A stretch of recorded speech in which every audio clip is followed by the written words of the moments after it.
পটুয়াখালী জেলার ডিসির পক্ষ থেকে তাদেরকে নিরুৎসাহিত করা হচ্ছে যে এই সংবাদ সম্মেলনটি যেন কভার না করা হয়। কিংবা যেহেতু আমার বাসা চরবিশ্বাসে উপজেলা শহর থেকে একটু দূরে, আমি একটা রাজনৈতিক দলের প্রধান, আমি এই এলাকার সন্তান, এলাকা থেকে জনপ্রতিনিধি ভবিষ্যতে নির্বাচন করব, আমি আসলে মাঝে মাঝে সেটা জেলাতে কিংবা জেলাতে সার্কিট হাউসে কিংবা উপজেলাতে ডাক বাংলোতে যদি খালি থাকে আমি বলি যে যদি রুম থাকে তাহলে হয়তো 2-1 দিন এখানে স্টে করি। এ যাবৎকাল পটুয়াখালী সার্কিট হাউসে 2 দিন থেকেছিলাম, 2 বার। আর গলাচিপার এখানে বোধহয় 2 বার 2-3 দিন থাকা। তো সেখানে আজকে আমার উপজেলায়, আমার নির্বাচনী এলাকা, আমি একটা রাজনৈতিক দলের প্রধান, এখানে আমি একটা সংবাদ সম্মেলন করব। আমি যতদূর তথ্য পেয়েছি সেখানে ডিসি সাহেব, ওসি সাহেব এবং ইউনো সাহেব সহ এখানকার লোকাল প্রশাসনের উপর ব্যাপক ধরনের চাপ তৈরি করতেছেন যে আমি যেন এখানে সংবাদ সম্মেলন না করতে পারি, কথা বলতে না পারি, আমার কোনো নেতাকর্মী যেন এখানে না আসে। প্রকারান্তে মনে হচ্ছে যে ডিসি আমার প্রতিপক্ষ হয়ে গেছে, এই পটুয়াখালীর ডিসি গণ অধিকার পরিষদের প্রতিপক্ষ হয়ে গেছে। তো আসলে কারণগুলো আমি খুঁজে পেলাম না যে ডিসির এরকম আচরণ কেন হবে। তো আমি পেছনের একটু ঘটনায় গিয়ে দেখলাম যে না, ডিসি সাহেব কিছুটা আমার প্রতি বৈরী আচরণ শুরু থেকেই করে আসছেন। তার মধ্যে গত রোজার ঈদে যখন আমরা পটুয়াখালী জেলার ইফতার প্রোগ্রাম আসি, সেই সময় আপনার সার্কিট হাউসের রুমে আমরা আলাপ করছিলাম। তিনি লোক পাঠিয়ে গোপনে ভিডিও করেছিলেন এবং সেই ভিডিও তিনি বিএনপির এই অঞ্চলের নেতা হাসান মামুনকে পাঠিয়েছিলেন। সেই ভিডিওটি আমিও আপনার পরিবেশ ও বন মন্ত্রণালয়ের দায়িত্বপ্রাপ্ত উপদেষ্টা জনাব সৈয়দা রেজওয়ানা হাসান, আপনার মন্ত্রিপরিষদ সচিব এবং আপনার আইন উপদেষ্টা আসিফ নজরুল সহ বেশ কয়েকজনকে পাঠিয়েছিলাম যে একজন ডিসি এরকমের কর্মকাণ্ড করতে পারে কিনা। তো তারা আশ্বস্ত করেছিলেন যে ডিসির বিরুদ্ধে পদক্ষেপ নেওয়া হবে। অনেক ডিসির বিরুদ্ধে অভিযোগ আছে, কারণ আপনারা জানেন যে ডিসি নিয়োগেও বড় ধরনের একটা কেলেঙ্কারি হয়েছিল। তো মাঠ পর্যায়ে থেকে কোনো ডিসি কি সরায়নি, সেই কারণে তো তার বিরুদ্ধে ব্যবস্থা নেয়নি। কিন্তু এই ধরনের অপরাধ করার পরেও যদি ব্যবস্থা না নেওয়া হয়, সেটা প্রশাসনকে আরেকটা সুযোগ দেওয়া হবে যে প্রশাসনের মধ্যে দলবাজি চিন্তা ভাবনা ঢুকে পড়বে। এবং আমি যতদূর জানতে পেরেছি এই ডিসি সাহেব জনাব হাসান মামুনের একজন বিশ্ববিদ্যালয়ের অনুসারী ছিলেন এবং তারাই তাকে লবিং তদবির করে এখানে নিয়ে এসেছেন এবং তিনি স্থানীয় হাসান মামুন এবং আরেক বিএনপি নেতার সাথে মিলে এইখানে তিনি হারুন এবং বেনজিরদের ভূমিকা অবতীর্ণ হতে চাচ্ছেন। এবং তিনি অনেকের সাথেই বলছেন যে রাজনীতি না করলে নির্বাচন করবো প্রয়োজনে। তো আমি ডিসি সাহেবকে বলবো, আপনার যদি রাজনীতি করে এত খায়েশ থাকে, সরকারি চাকরিটা ছেড়ে আপনি রাজনীতি করেন। আর যদি এই পদে থাকেন তাহলে এই সমস্ত দলবাজি চেতনা মানসিকতা দেখাবেন না। আপনারা জানেন যে গোলখালী ইউনিয়নের চেয়ারম্যান আপনার তাকে গ্রেপ্তার করার ফলে ওইখানে প্যানেল চেয়ারম্যানকে আপনার ভারপ্রাপ্ত দেওয়ার কথা, সেটি না দিয়ে তিনি আপনার হাসান মামুন সম্মতি না দেওয়ায় তিনি আপনার সরকারি একজন অফিসারকে দিয়েছেন, যেটি নিয়ে ওই প্যানেল চেয়ারম্যান বিভাগীয় কমিশনারের সাথে দেখা করেছেন। তিনি আশ্বস্ত করেছেন এটা তো যৌক্তিক, যেহেতু রেজুলেশন আছে তিনি পাওয়ার দাবিদার, তাকে বসতে দেওয়া দরকার।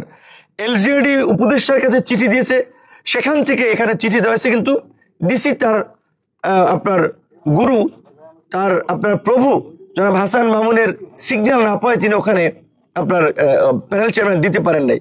তো গতকালকে আমরা যখন এই হাসান মামুনের সমর্থক এবং বিশেষ করে তিনি পুরো উপজেলা থেকে, পটুয়াখালী জেলা থেকে, বরিশাল থেকে প্রশিক্ষিত সন্ত্রাসীদের এনেছিলেন, তাদের প্রত্যেকের হাতে রামদাও ছিল, চাপাতি ছিল, হকি স্টিক ছিল, বস্তা ভর্তি ইটের খোয়া নিয়ে গিয়েছেন।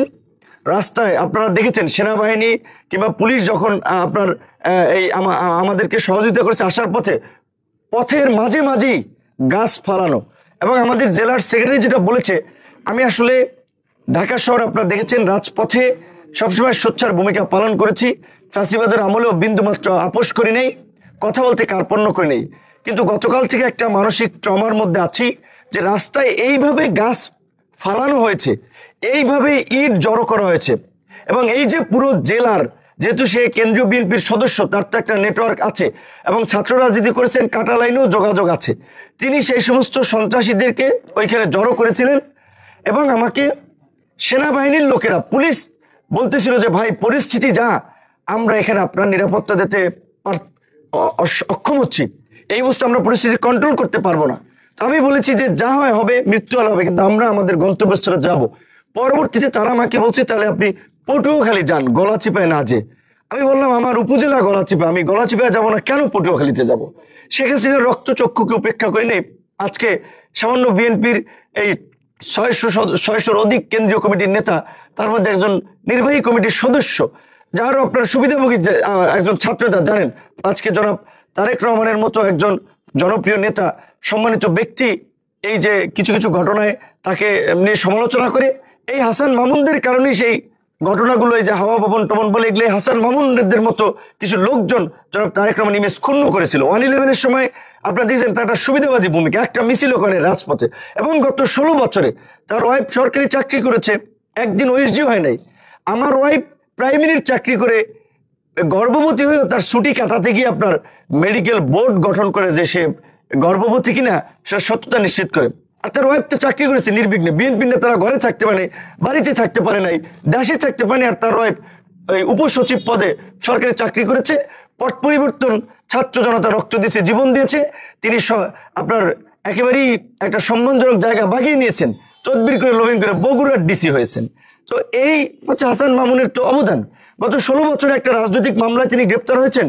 তিনি এই উপজেলায় কোন জায়গায় একটা মিছিল মিটিং করেছে, আপনারা দেখেছেন। বিএনপির ভাই বোনদের প্রতি আমার প্রশ্ন, বরঞ্চ তিনি নৈতিকতা পরিপন্থী কাজ করেছেন, প্রশ্নপাঠ এবং জালিয়াতির সিন্ডিকেটের সাথে জড়িত ছিলেন, সেই অভিযোগে তিনি এখান থেকে গ্রেপ্তার হয়েছিলেন।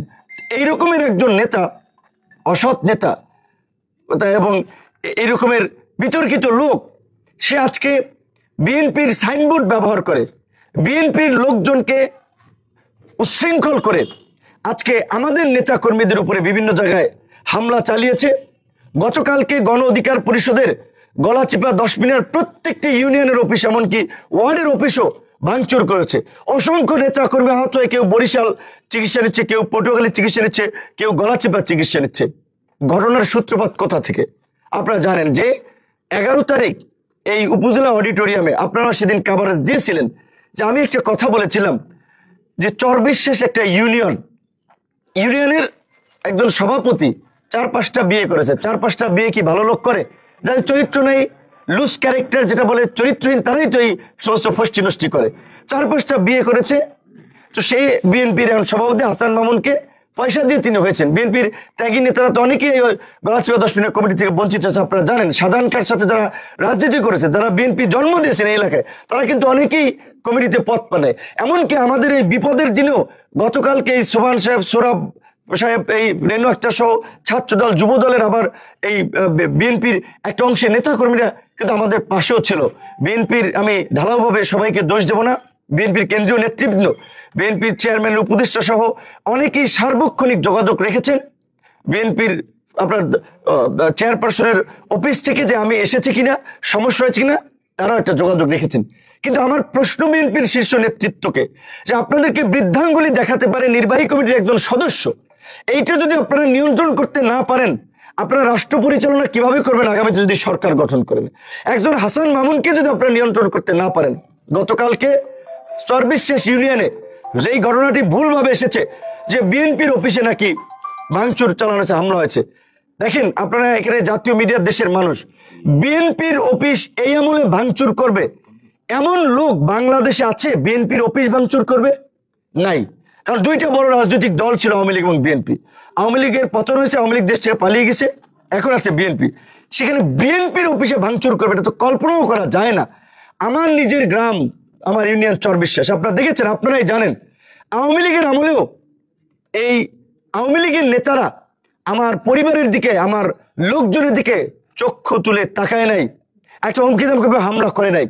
সেখানে আমাদের কর্মী সভা চলছিল চরবিশ্বাস ইউনিয়নে, আমার প্রোগ্রাম চলছে বকুলবাড়িয়া, সেখানে আপনার এখানে সে চরবিশ্বাসে আপনারা দেখেছেন যে আমাদের এই কর্মী সভা চলাকালীন সময় তারা স্লোগান দিচ্ছে, তারা আমাদের লোকজনকে গালিগালাজ করছে, সেখানে যেহেতু একই গ্রামের একই ইউনিয়নের লোক, আমাদের দুজন দায়িত্বশীল নেতা, একজন আমার আপন ছোট ভাই, দুইজন লোক এসেছিল, তাদেরকে অনুরোধ করেছে যে ওইখানে যেহেতু একটা প্রোগ্রাম চলে, অনেক লোক, আপনারা ওই প্রোগ্রাম শেষে প্রোগ্রামটা করেন, নাহলে একটা উচ্ছৃঙ্খল উত্তেজিত পরিস্থিতি তৈরি হবে।